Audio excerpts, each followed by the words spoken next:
introduce yourself first. So I'm not Justine, I am Sophia. Justine is our production coordinator, she's also a fellow co-op member, but she is actually pregnant and she wanted to take the weekend to go to France quickly before and show her family her little bump, so before she couldn't travel anymore, so I've ended up filling in, but she would have really liked to have been here and has missed the opportunity to do it, and she's aware of that, but she's got another thing to do, but it's quite important. But I'm Sophia, so I'm also a co-op member at Hemp, and I've been there properly for about 4 years, maybe 4.5 years now, and I've actually, beyond that, been sort of volunteering from like 7 years ago, for saying that it's our Hemp's 8th birthday on Saturday. So big celebratory moment. We I just also want to say that there's loads of people that make up Hemp, and there's different ways that people get involved in and sort of join us. Hi, my name's Tom, and I'm the growers coordinator at Hemp. My role is talking to farmers who are interested in growing hemp and trying to make it seem possible, manageable, fun. We're also working with the Mavericks Alliance to set up a Hemp Growers Guild, along with Tolly and James, I've been helping to grow the hemp, which was in Laybrow Field, which is over there somewhere, which was the first hemp growing on hardwoods since 2019. So that was very exciting. And I've been hemping for just over 4 years, and again, kind of came as a volunteer to begin with, and to be honest, I was never like a massive hemp enthusiast,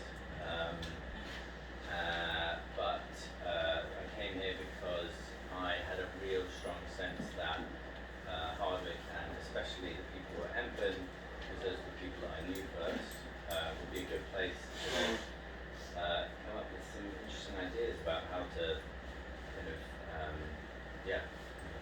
establish like a land-based lifestyle, and kind of how to learn more about how to grow food, arable farming and horticulture and all those things.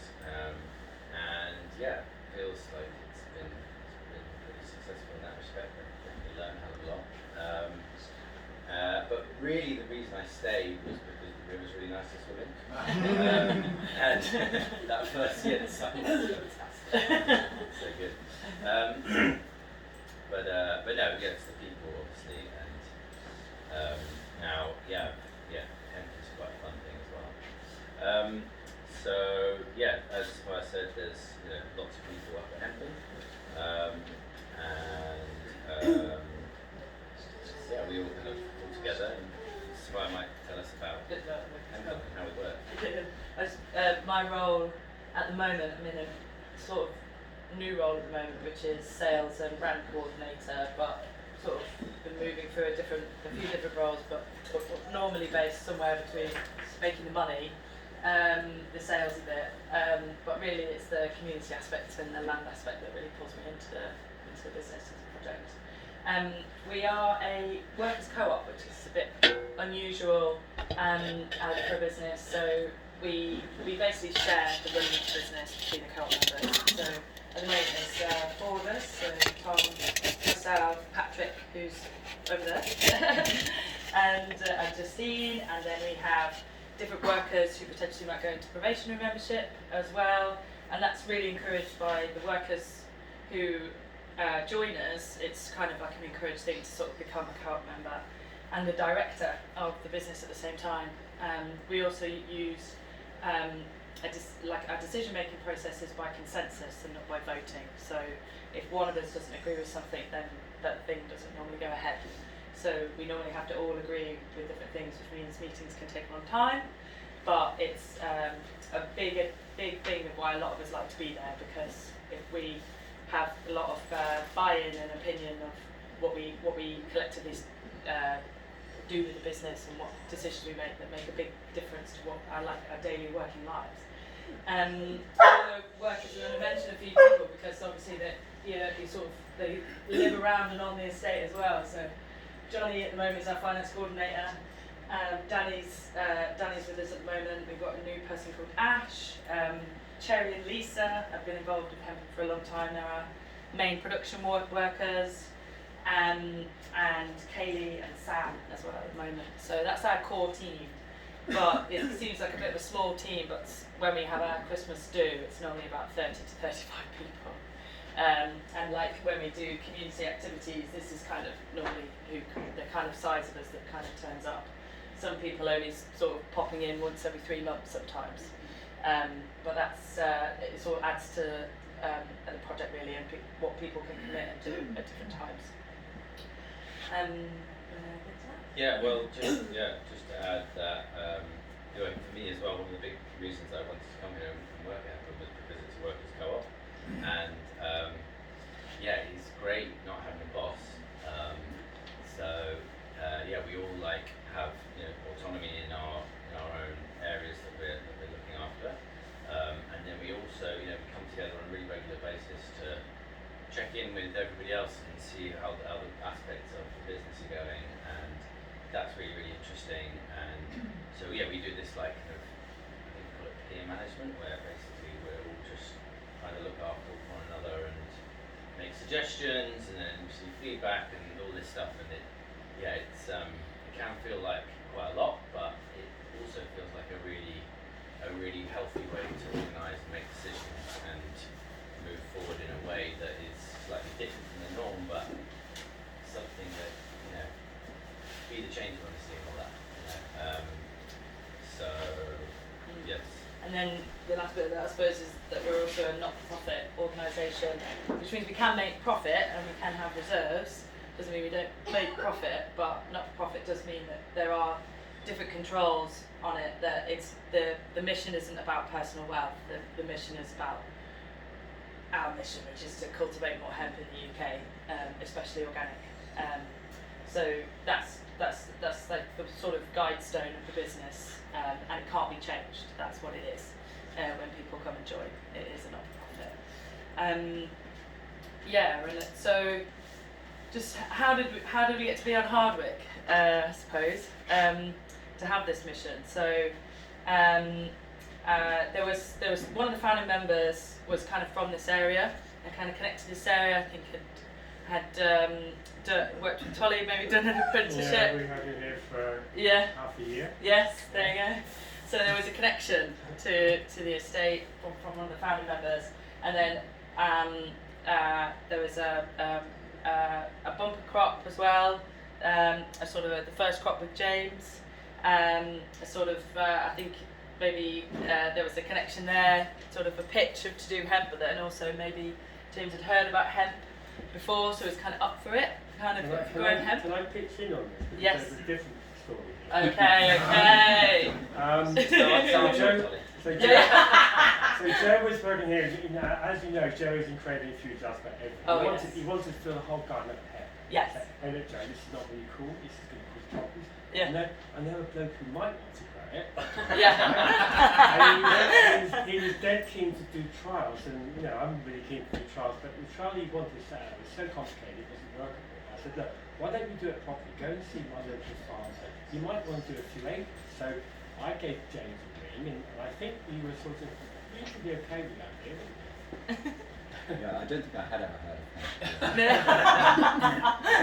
I think I was swayed by Joe's very enthusiasm. He got quite a persuasive personality, so Joe went and persuaded James, and that's how it took off from there. So I kind of palmed him off on James.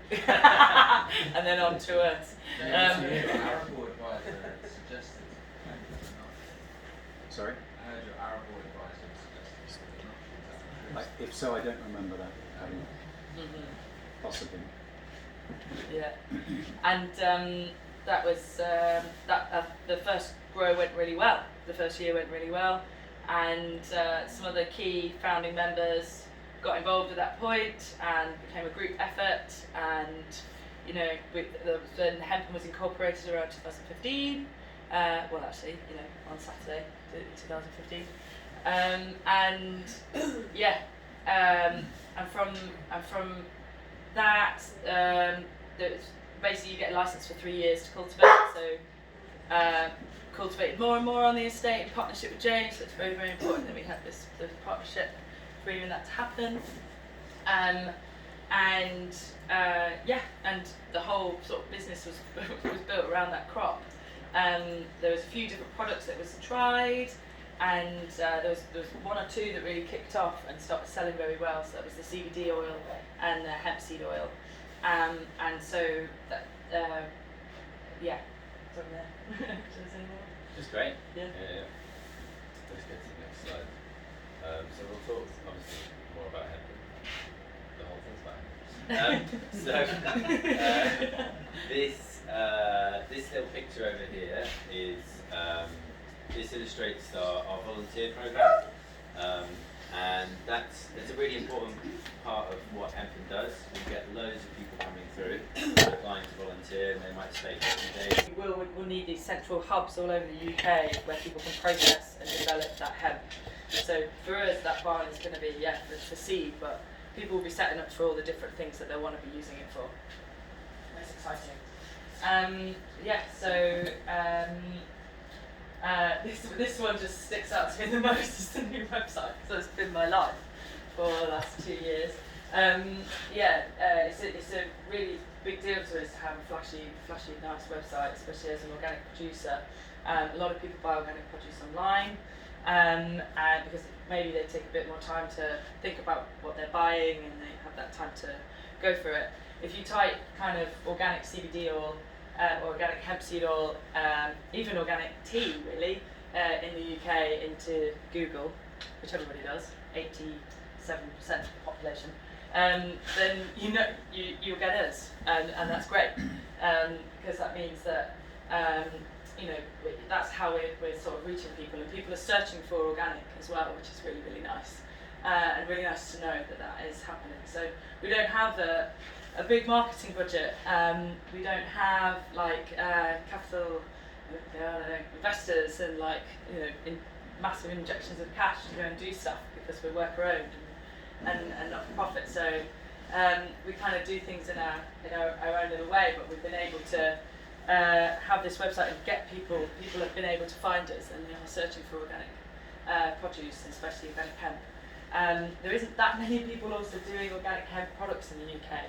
So we are a little bit unique, very, very unique as well. So there's not that many people doing it. So that when you do search for it, we're there. And what should I say? Yeah, I mean that's great. Yeah. That's the main thing. Yeah. One other thing to say is that this year we've got a license to market certified seeds. So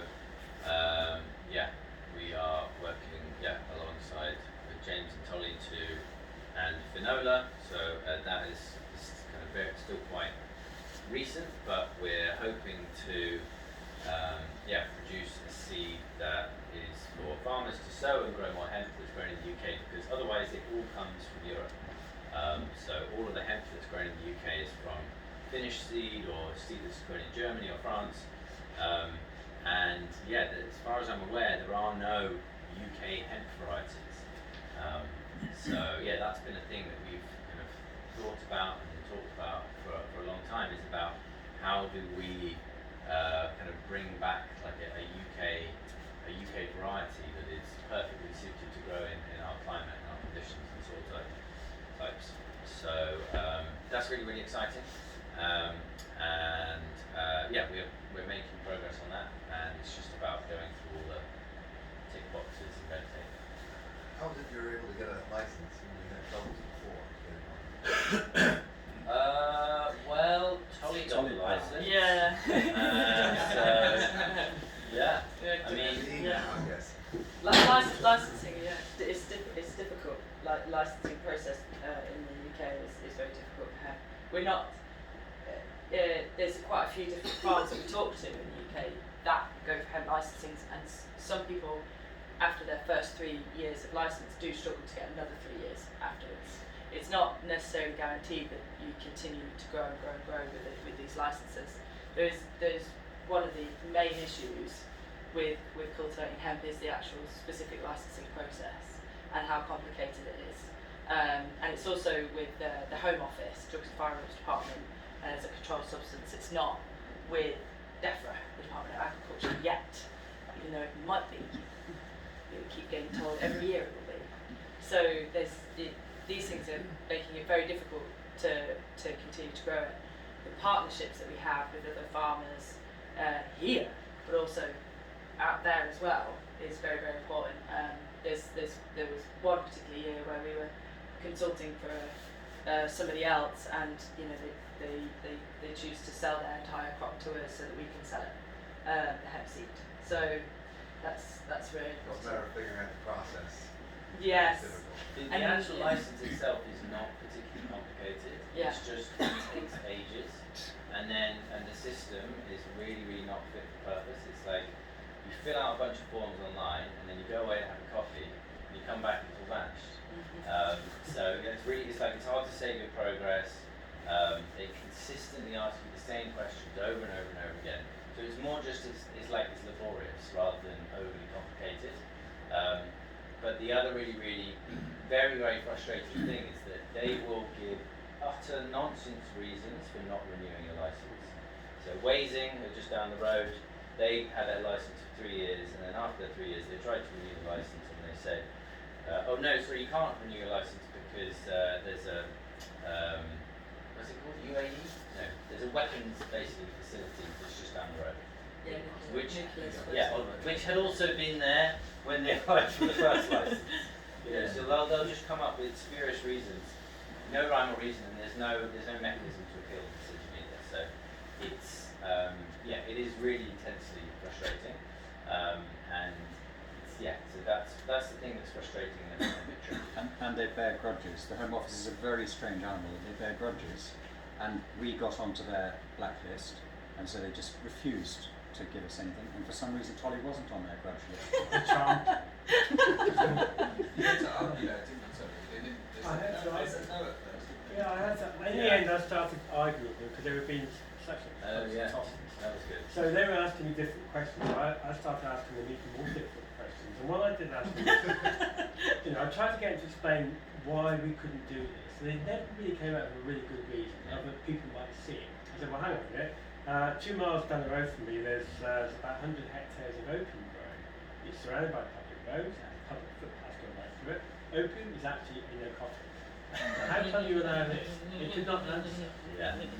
That was good. I forgot about that. That was really, really, really good. Yeah. And in the end, the only way we could actually get it to grow here was me having to tell a few lies about where we're going to do it, what we're going to do to protect it from the public looking through into the field. Yeah. Well, yeah. I mean, the That's license. roads on all sides and a footpath through the middle. No, but the field we nominated was, I know. yeah. And I said, right, we're going to put a barrier across one end of the field, we're going to grow sunflowers and artichokes that people can't see in, they're going to have to come up the bank anyway. And in the end, once you get a license, you can grow it anywhere in your land. Yeah. And this is the crazy thing about it. We could cover the whole harbour this year if we wanted to, every single field, in theory. But they had to That's have what a a license field is. that nobody could see or even find or get Yeah. to. Yeah. First bit. And at every stage of the operation, I just felt you were being put off. They made it really difficult. I mean, some people had given up halfway through, I think. And plus, one other thing is they don't allow you to apply until January. They don't give you the answer until March or April. And they take And 2 it's weeks too late to find. plant any other crop by the time they give you the answer. You can't apply in advance like the year before. You can only apply that year from January the Arrangements still clear from the first weekend.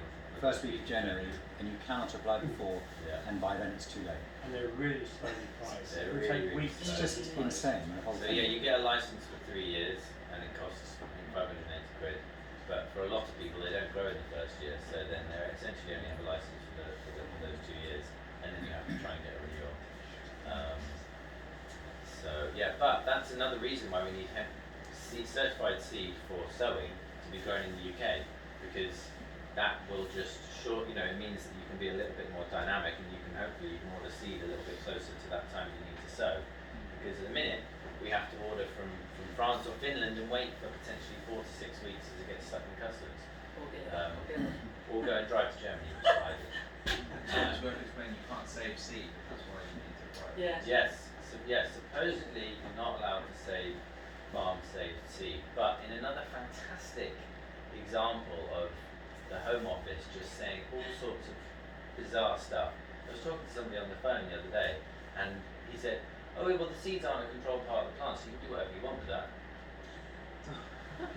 Okay, great. We couldn't do that, but we have that in writing as well. So, yeah, it's just a cluster fudge. Yeah. I actually, and then and I suppose the argument is you have to kind of be in it to change it. It's probably we know more about this by doing it, and we wouldn't know anything about it if we weren't in the process of it. And just by knowing all of this, we can do stuff to change that. And Paddy does actually a lot of work at the Cannabis Trade Association, Cannabis Industry Council, sorry, which is the kind of proposing to be a really good think tank that will speak directly to MPs and to try and get this changed. And it's basically lobbying work to try and move this around. So, and there's not that many farmers representing hemp licensing or hemp or cannabis in general as farmers. There's a lot of big business that know that there's a lot of money in this, and they've got money and they're quite on it to get this plant with them in whatever way benefits them. So it's important that we're in this conversation, and it's important that we continue that conversation. Us representing the grassroots, you mean? Yes, exactly, and also that this crop remains with farmers and the land, and not just in big indoor factory things, loads of electricity and chemicals. We had a hemp fair last year. I don't know if anybody saw it. We're going to have another one this year. It's going to be massive, and it was extremely popular, and it's just given us a lot of love for what we do, and really want to be able to do that even more, and it kind of spurs on more of our community aspect where people can learn about this crop from us directly. It's actually a little bit hard, even though we've got a new website, it's actually hard to talk about this plant online. We have restricted accounts on socials, we're not allowed to say a lot of stuff. Sometimes I get messages that I can't say anything for a couple of days if I've said something too much. And that's a kind of going thing with social, so that's what it is. We're quite limited in that way. So the face-to-face sort of interactions that we have are very important, and we want to be able to do more stuff from our farm in a family-friendly, sort of daytime, educational way. And we're thinking about developing that even more as we move forward. Sort of get round the other, like some online controls. This is our new website. That's it. It's really jazzy and looks lovely and it's easy to use. It's not easy to use on the other side of it. It's actually, whatever looks more nice and easy on the front, it's actually 10 times more complicated on the back, I found out.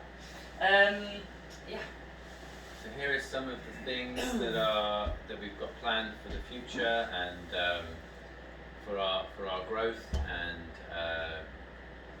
expansion of hemp all over the UK.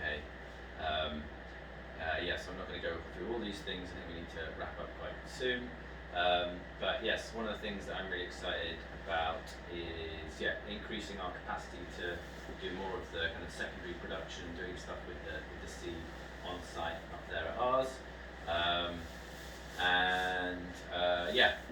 hopefully doing some trials with Reading University, looking at how effective, or looking at what hemp can do as part of a green manure mix, which was something I wanted to talk to Tolly about, but we didn't have enough time, so that's ending that conversation.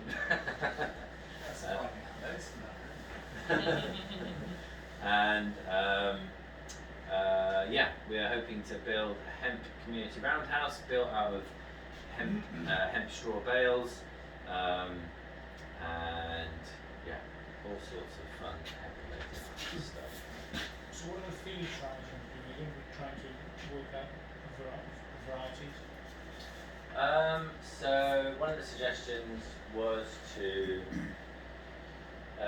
it's kind of in flux, because I thought that when we're growing hemp for certified seed, that I thought we had to grow them at 50 centimetre row spacings, which then, and I was talking to my contact at Reading University who suggested, well, you could try bi-cropping and maybe growing like a field bean alongside the hemp, because they would be quite easy to separate afterwards because they're very different sizes.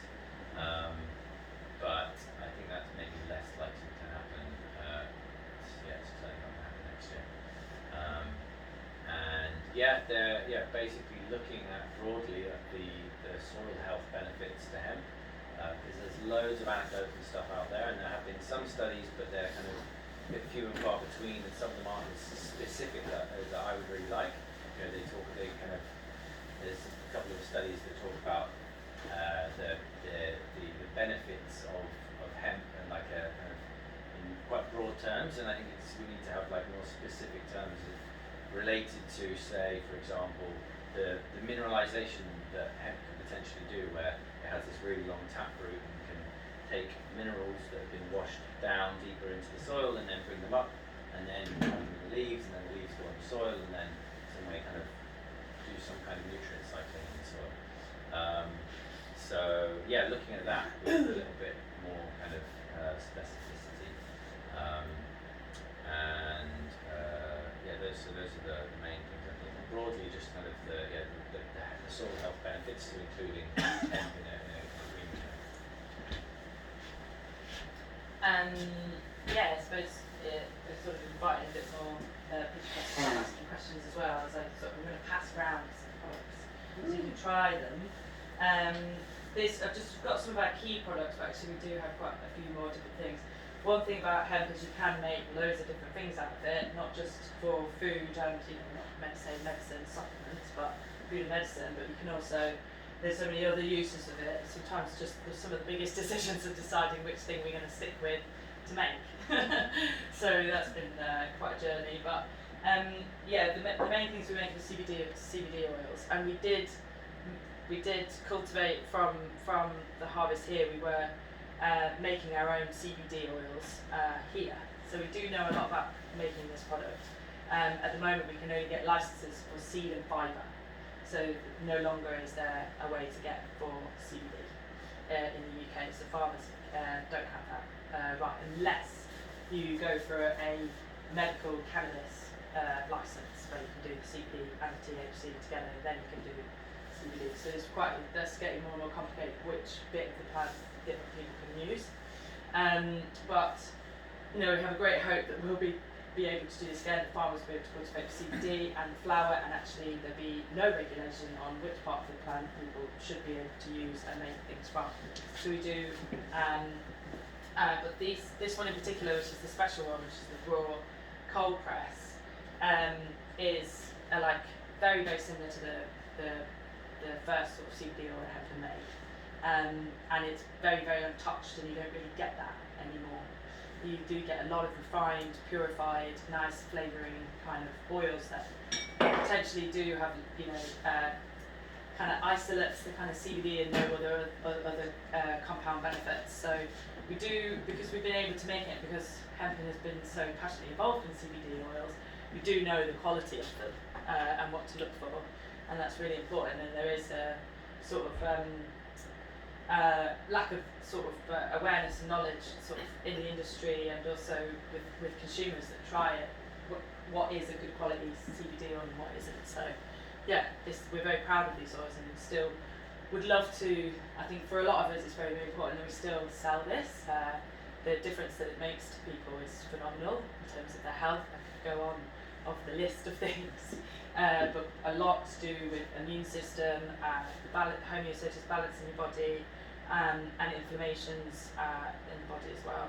So whether people take it like daily for their own health, or whether they take it in large amounts to try and combat a condition, is the different ways that people can take it. So I'll pass these round. This one's a more similar one to the one we used to have before.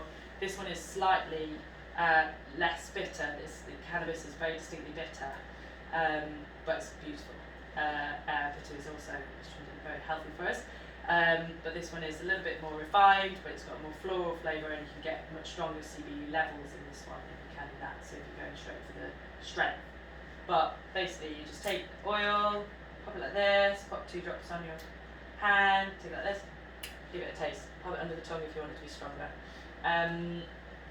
Normally it would just go straight under the tongue, but if people want to try it, you're more than welcome to. I'd say try the light one first before the bitter one, otherwise it kind of takes forever. But it's good to talk about hemp and also consume it So at the same time. one's got a white label. Yeah, one's dark and one's lighter. The other thing that is, Got one at home actually. yeah. Right, you want to explain about the terpenes? Yeah, I mean, I could go on and on about this particular product, but there's a whole. These are what you call full spectrum and broad spectrum products, and that's normally when you're looking for CBD products, you're looking for that particular term, broad full spectrum products, which means you have an array of compounds that are present in the plant that are natural in the plant, so you haven't sort of messed with it. And present is cannabinoids, one of them is CBD. There's about possibly 120 different phyto plant-based cannabinoids in each plant, but probably up to about 400, 500 entire plant species, depending which species you go for, you get to the combination, but you always get CBD in every single plant.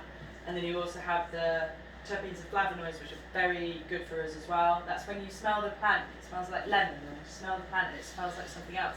It's the same sort of scent and aroma sort of parts of the that are contained into cannabis. It's the flower of the hemp plant, because we do get, even with the seed crop that we're growing now, it does flower and then go to seed, and there is that moment where it's really beautiful when the flowers are at their best.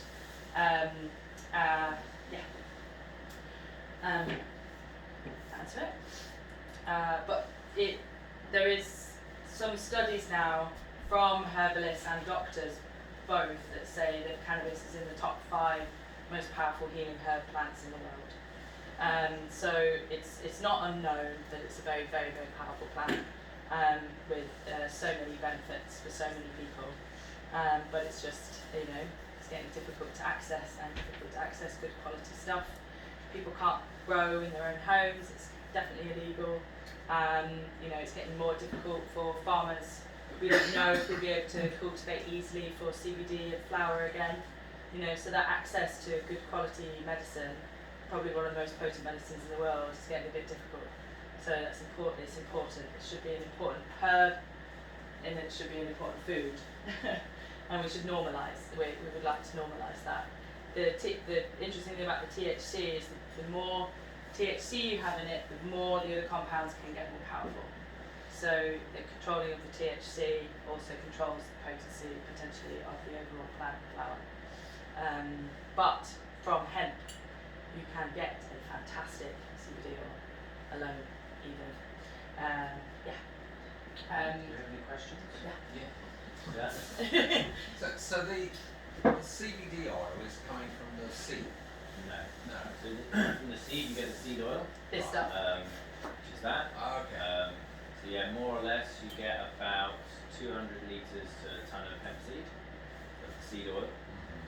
But before the plant goes to seed, it has these beautiful flowers, and if you press the flowers and the leaves, then you get this CBD oil. So you can't get both from the same plant. You're either doing CBD Yeah. or you're doing. But with CBD, you don't need to harvest anywhere near as much to get a substantial quantity that you can then mix. So in these bottles, you've got CBD, and we mix it with the carrier oil, and the carrier oil is the hemp seed oil. So they're both the two oils are present in there. And a lot of the CBD that you see out on shelves will be mixed with like a corn oil or something like that. Yeah. Yes. Any other questions? So, if the entire stick is licensed, can anyone else grow? Yeah, I'd like to grow fibre. Am I on your licence? Yeah. Do your thing. Not much, but just But I would still have to be the grower. Yes.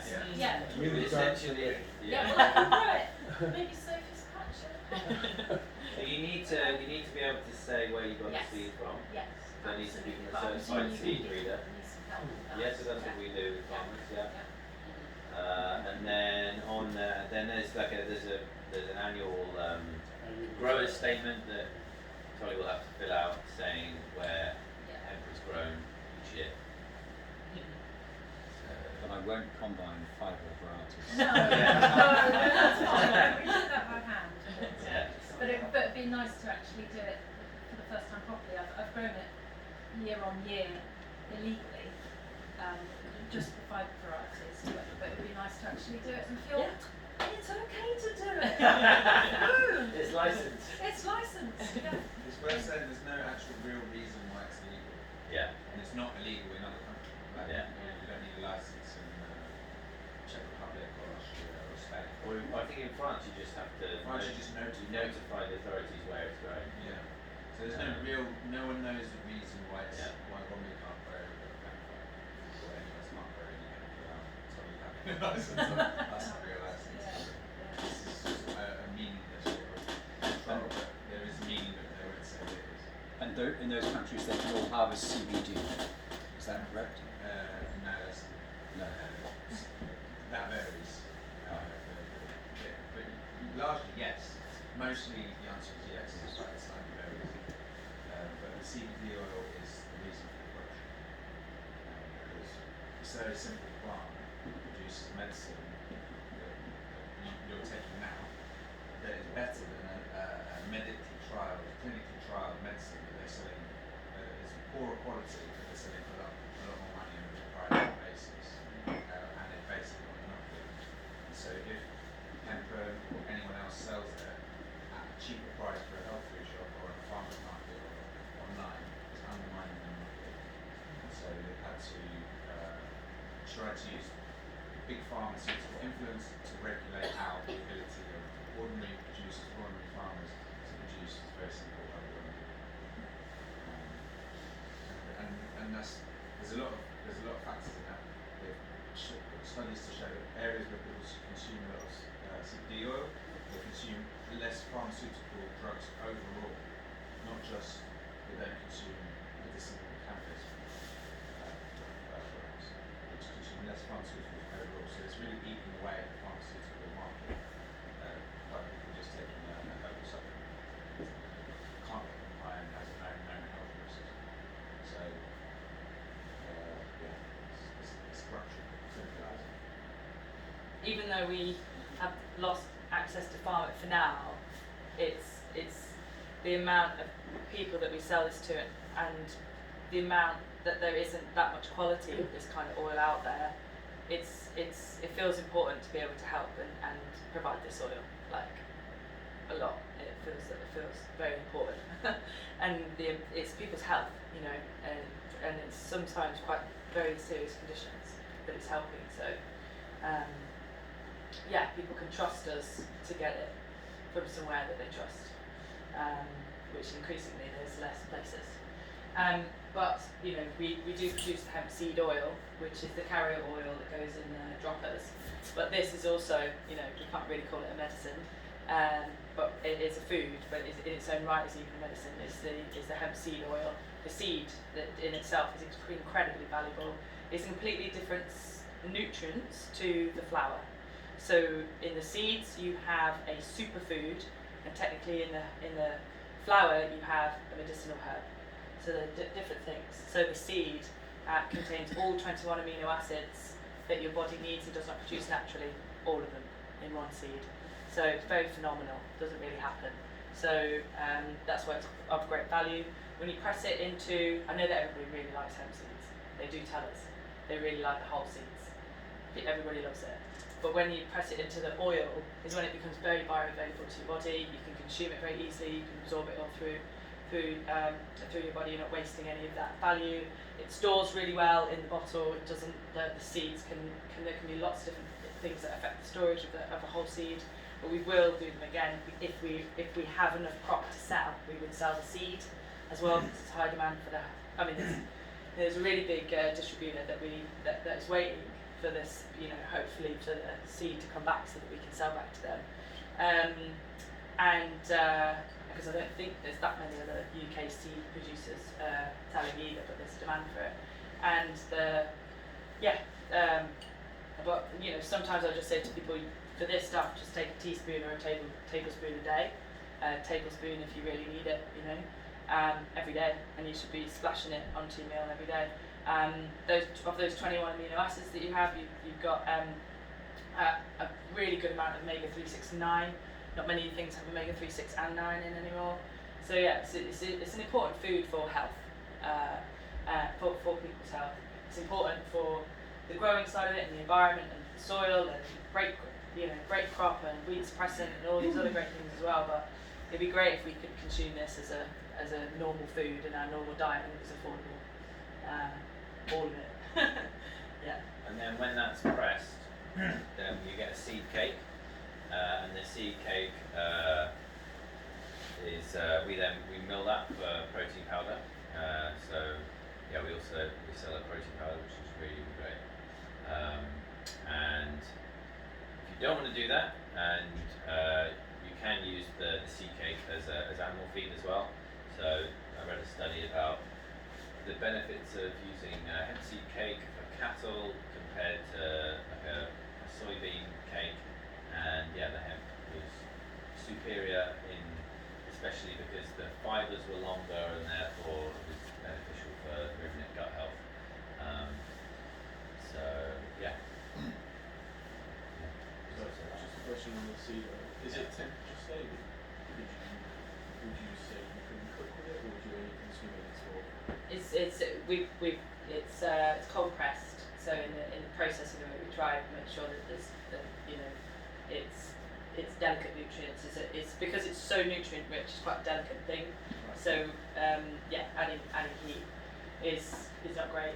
But you can slightly, like we can toast hemp seeds, and you can like stir fry very, very lightly. But I wouldn't advise it anymore than that. And even if when I do that, I don't do it all the time.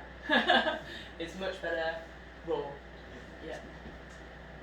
No, just from my own perspective, looking at cooking oils that you could grow within this country, and the options are fairly limited. Yes.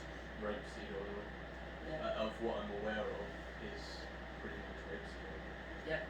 And so, considering an alternative which has a lot of other uses for the process and the growing it, and also all of the other benefits to anybody's consumed.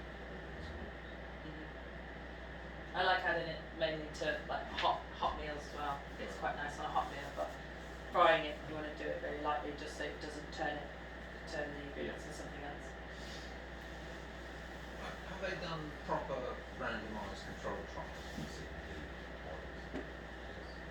oils? Yeah. So it's kosher science. And more and more all the time. Yeah. It's now a big claim. Yeah. There's a rumour. There's quite a few industry places where I've been that say that there's a minimum of around 10,000 trials on CBD now, and that's why this is more my opinion than fact, but the CBD is led so much rather than the other cannabinoids because there's like 400 cannabinoids and we don't know anything about them. So there's only the first bits of research happening on that 400. So we'll hear, like, we kind of talk a lot about CBDA, which is in the cold press, which you get in raw cannabis, flower, I think there's only like a handful of scientific research papers on CBDA, specifically on long COVID. There's 4 papers on that, of how it helps with long COVID, which is the thing that we're in the independent for that particular product. So because it was backed by research, but you have to have so many studies of these cannabinoids to that's where I think that people are very careful to talk about the different cannabinoids until there's a lot of research on them, until you hear it being spoken about as much as CBD will be spoken about, because it's backed by CBD is backed by science. There's a lot of evidence that this is possibly one of the first plants we ever cultivated. And we've been consuming this plant for thousands of years. So, and it's been a big part of our human sort of settlement culture. So, our bodies have a cannabinoid system. So we produce CBD naturally, and this is just a phyto plant-based cannabinoid that our body knows what to do with. So yeah, and there is when you're stressed, that's what happens. When you're stressed, you eat all your own CBD up, and so plants can help to boost that system back up and give you that CBD to get you feeling good again. But depleted, there's quite a lot of studies about depleted endocannabinoid systems that need rebooting from large amounts of CBD or cannabis, and then you can kickstart your own cannabinoid production. But yeah, they call CBD the bliss molecule of the body, building block of bliss. So there's a report in, I think it's research about 3 weeks ago, of some research where they've been analysing DNA and they come to the conclusion that cannabis and humans co-evolve. yeah, there's a lot of theory that we have this endocannabinoid system that's in every single major organ in our body, and that is the communication of, it runs like the central nervous system, immune system, and like it's not a minor system, it's like a major system, but it was only discovered scientifically 30 years ago. So we're waiting for the science to catch up with what we've been eating for a very, very long time, and if we wait for all those 400 cannabinoids, we'll be waiting, I think, maybe 50 to 100 years, and some people want to eat this now.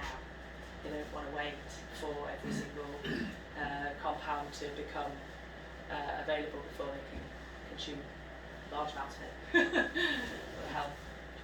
Tom, have Reading agreed to do trials, and where would they be done, and what would they be trialling? Yeah, in theory, but it's still kind of, we haven't fleshed out the details yet. So yeah. So they have agreed? They have, but they're not big paid trials or anything. It's gonna be, they'll be, yeah. We can talk about it afterwards. Is that to be done on our land? Ideally, yeah. Under our license, so Yeah. but they will provide backup and Yeah. so on. Yeah. And I had a question for Sapphire as well. So you said that on social media you have to be careful about what you say. Does this mean there are social media platforms that are actually policing their content?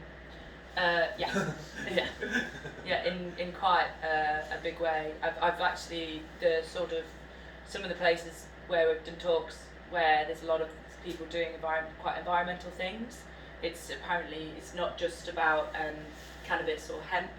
It seems to be quite a lot of different other topics as well. This weird thing called algorithms, and we largely base our business. We're hempen. We don't use the word cannabis because online the word cannabis is very banned.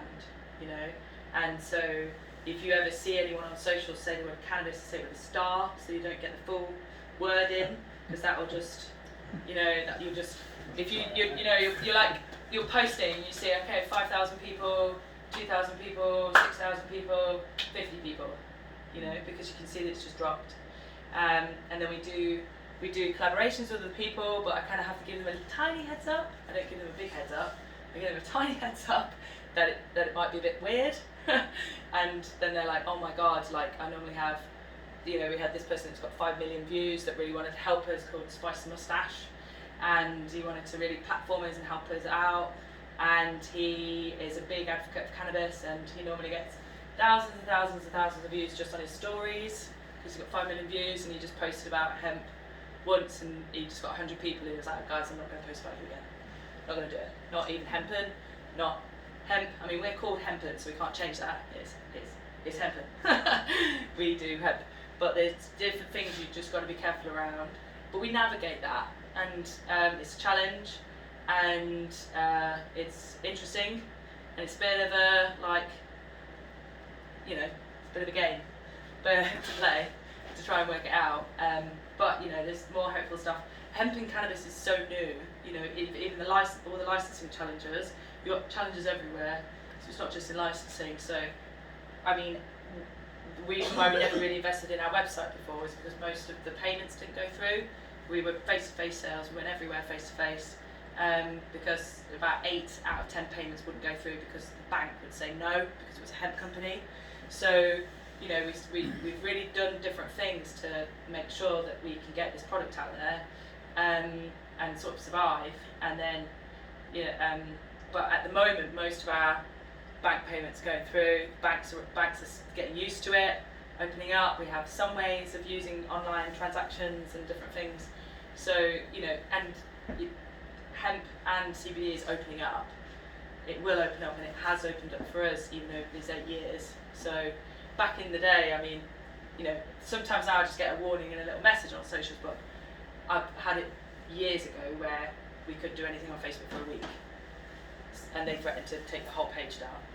So it is opening up, but it's different. Yeah. Challenge.